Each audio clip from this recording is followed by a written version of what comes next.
Hey guys, it's Eric here at Farpoint Restorations. Check it out. Got another scan tool video here. I've been doing quite a few of these over the last year. This is the Kingbolen K8 Pro.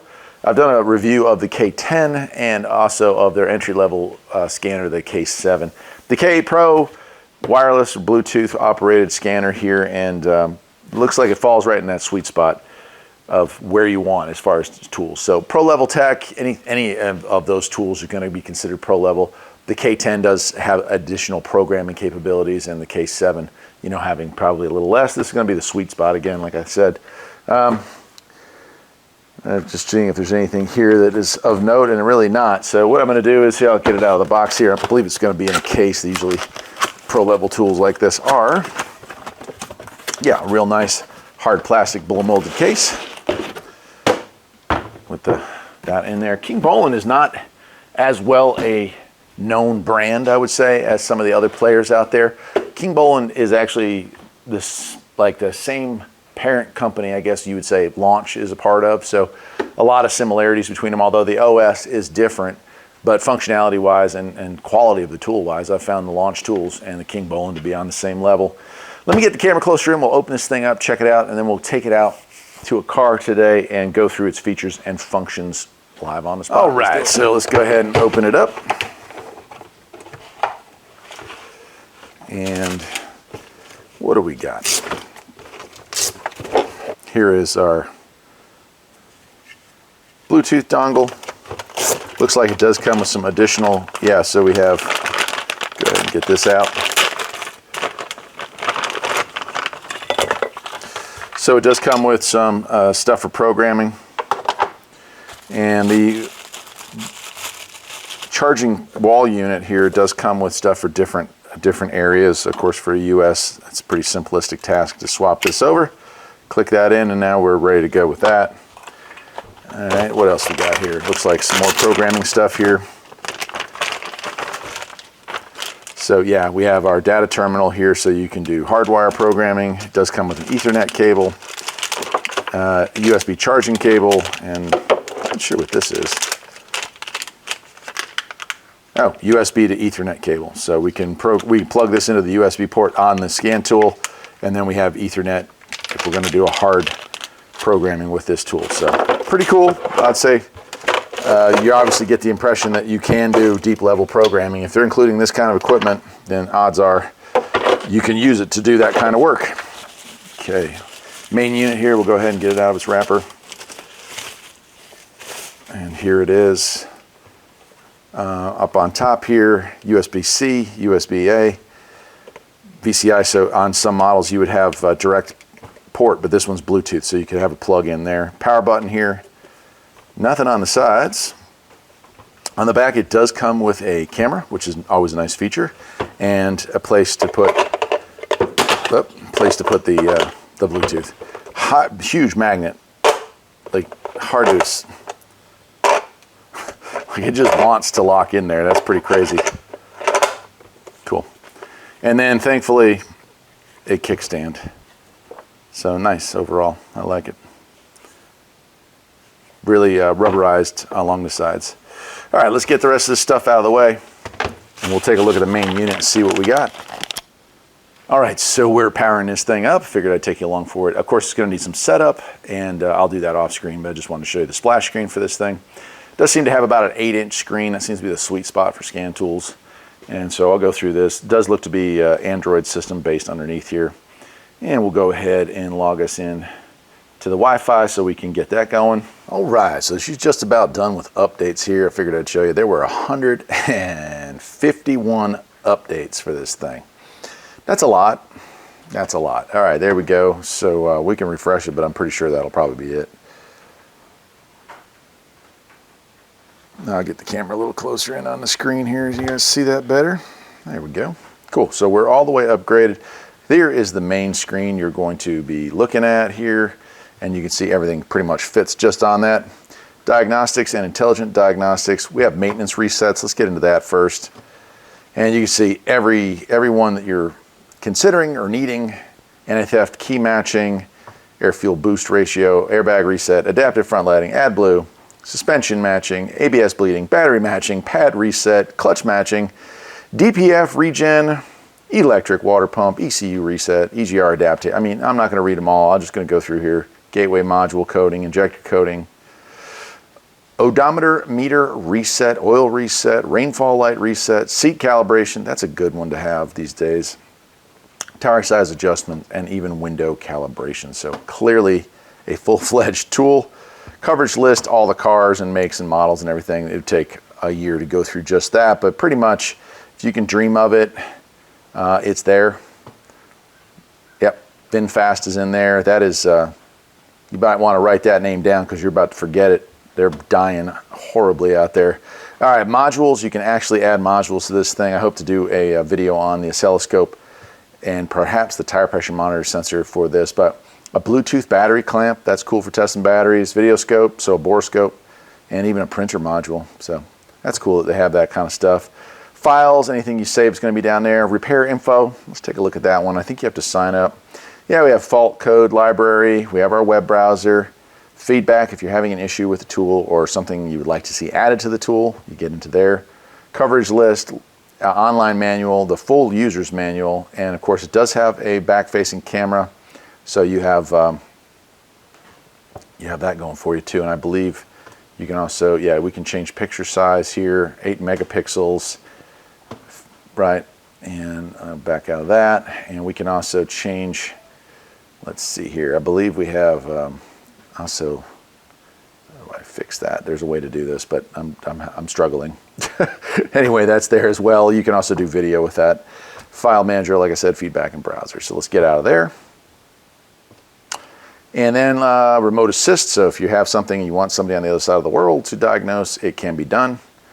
And then lastly, we'll go into settings here and activate our VCI. Right, mine is still in the, I haven't plugged it in yet, so it doesn't know, but that's what we're going to be doing. There's a store where you can buy additional stuff.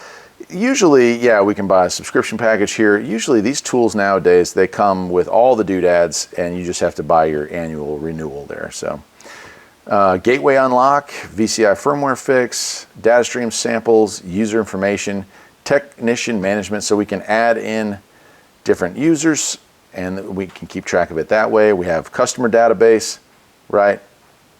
We have it there. Wi-Fi is there, diagnostic software. So if it gets wonky, you can also clear it out to like basic intro stuff, like get rid of everything, go back to the way it was from the factory. Add your information here for your business. You can have your logo for your business here, a customer management database. I mean, it's pretty well there. Then you have your photo albums, screen recordings, and there we go. If you get into this setting, you're looking at Android level settings. So 4 gig of RAM, looks like 64 gig of ROM. Android version is 10, so that's pretty awesome. And then you can change your units to Imperial if you want. We'll do that. Silent update, you can change 12-hour or 24. I mean, look at it. It's pretty much everything. We can even cast that to a larger screen to share with a customer if they happen to be in the waiting room, which is that's kind of nice actually. All right, that's it. Let's go out to a car and let's go through all the features and functions. Let's go. All right, well, here we are in a 2010 Toyota Sienna, and let's see if intelligent diagnostics will work. Sometimes these things work beautifully, sometimes not so much. It sounds like it's giving it a good shot. There we go. 2010 Toyota Sienna. We're going to get into diagnostics. And it is going to be 16 pin, and it is 2010 model. Others, it does have radar cruise, it does have a smart key, and there we go. We're in. One thing I'll do here once it gets past the screen is I'm going to brighten it up a little bit. It looks like it's not maybe as bright as it needs to be here for you guys to see everything that's going on, and I want to make sure that when I cover a tool, I cover it in a way that you guys can watch and not be nauseated by shaky cam or stuff like that.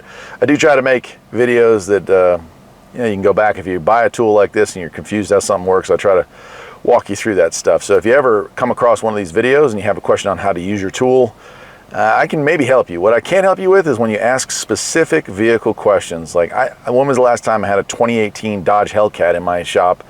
It's hard for me to answer questions based on that kind of stuff. But if it's a tool question, I'm your guy. All right, we'll turn this all the way up. We'll turn the volume up a little bit.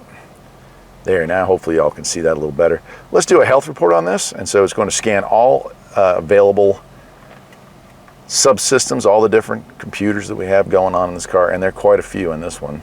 All right, so we have some anti-lock brake codes, which is kind of confusing because shouldn't have anything going on there. We'll get into that and see what it does. And that's probably where we'll start our journey with this tool to see how well it performs. And you can see as this thing wraps up, we're going to be about a minute and 10 seconds to do the whole thing, how many different subsystems this tool can get into. So everything. Oh, that's interesting. So these are new codes. These are stuff that we can get into, and so we're going to get into that. We're going to go to that system, read those fault codes again just in here, and now we can do, we can take a look. What is this going to do for us here? All right, we can get a report on this if we want to, pre-scan report, and it's going to save that for the customer to see, or for our own, like, hey, we want to make sure we got the diagnostics on this stuff, right? So here it is, fault code report, and here we got codes here. So we'll save that. That'll save it to our file. We can refer to it later. We can share that if we need to, but in this case, we don't need to. All right, but we have this. We can look at freeze frames here and see if there was anything of interest. Vehicle speed 0, yaw. So I'm thinking maybe it's because the vehicle hasn't moved yet that it's got those things going on, but that was the freeze frame there. So negative 418 degree. That does actually look like a real fault. We'll have to see about that. Okay, so we're going to back out of that, and we're going to read the data stream and see if that is still a functional issue here. So let's go to the steering angle sensor.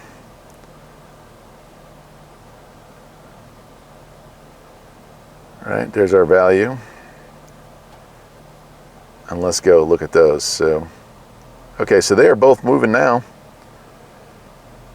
All right, so whatever was going on there, it is in fact not happening now, which is a good thing. So what I'm going to do then is I am going to go ahead and clear those codes. All right, and let's take a look at actuation. What can we do with this? So we have stoplight relays, ABS warning light, traction control. This is all bi-directional. And I have to be careful because the vehicle is running, but let's do something simple like turn this on. Okay. All right, so right now, ABS light is off. Well, I'll have to move that out of the way. ABS light is off. And now ABS light is on. And now ABS light is off. So a very simple, but hopefully you can understand, way of showing how bidirectional controls work. I'm commanding that light on. Has somebody bought this car from an unscrupulous seller who has just taken the light bulb out of the dash? And it still happens even in 2025. It's just crazy to think that people are still pulling those tricks. Let's see what kind of special functions we got. There's probably some reset stuff in this one. We have a test mode. Let's see what that says. We don't want to do that. So it said to the test mode after replacing the yaw rate sensor or ECU. We're not going to do that. All right, well, I'm not going to get into everything, but you can see all the different customizable stuff here. Seats, entry, start, display, unit conversion, sensors, air conditioning, light control, warning systems, illuminated entry, and so on. All right, let's back out of that. And we're going to get out of this altogether. We'll get out of the ABS system here. Right, so we'll go ahead and clear the DTCs. And there we go.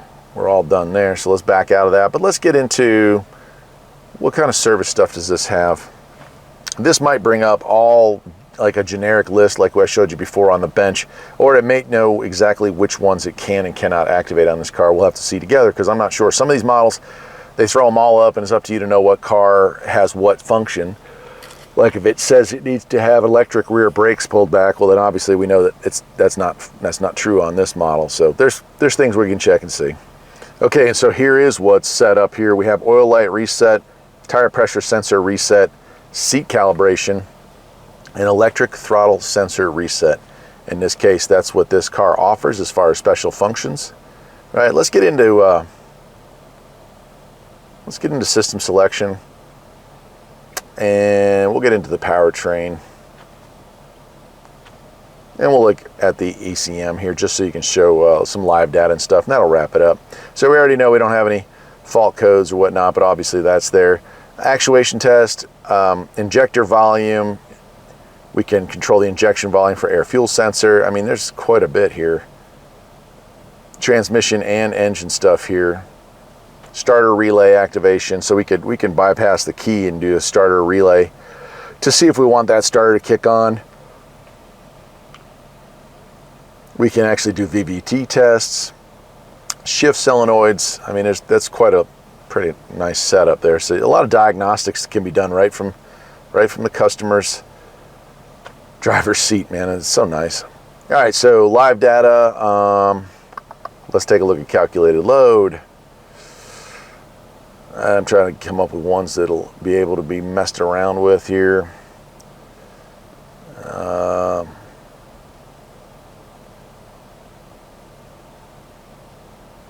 Throttle sensor position 1, throttle sensor position 2. We could take a look at mileage and vehicle load and total injector volume. All right, let's take a look at those. All right, so here we are. We pulled up all the different ones that are active. Accelerator position should jump. There we go. So it goes up and down. Torque value, battery current. We're charging very rapidly. Very interesting stuff here. 6-cylinder engine. Engine type. I mean, we have a lot of stuff going on here. Injector fluid volume. Now, it's saying 2009, but the VIN sticker and the title say 2010 on this particular one. Now, I'm just going to roll through. You can take a look at some of these as I roll through. Cool. All right, let's see here. I think I've covered everything. But I'm going to pause the camera. I'm going to poke around here and see if there's anything else of note to share with you, and then we'll wrap this video up. All right, so that's it for that. I do want to point out here, we can also just get into regular diagnostics just to take a look at all the vehicles. I mean, it is crazy. So generic OBD2, but there are so many cars. American, European, Asian, Chinese made. I've never heard a lot of those. I mean, I'm just going to roll through that for you. But I can't imagine. And people are, will this work with a whatever? I'd say yes. I can't guarantee it, but I'd say 99% chance the answer is yes. And updates for all these. I mean, I just downloaded 151 updates. And this is a relatively new tool. I don't know. I'm not sure what else I could share with you other than it's a very capable tool. Is it the fastest tool on the market? No. Is it the slowest tool on the market? No. Does it have just about every feature and function you would want out of a professional level scan tool? Yeah.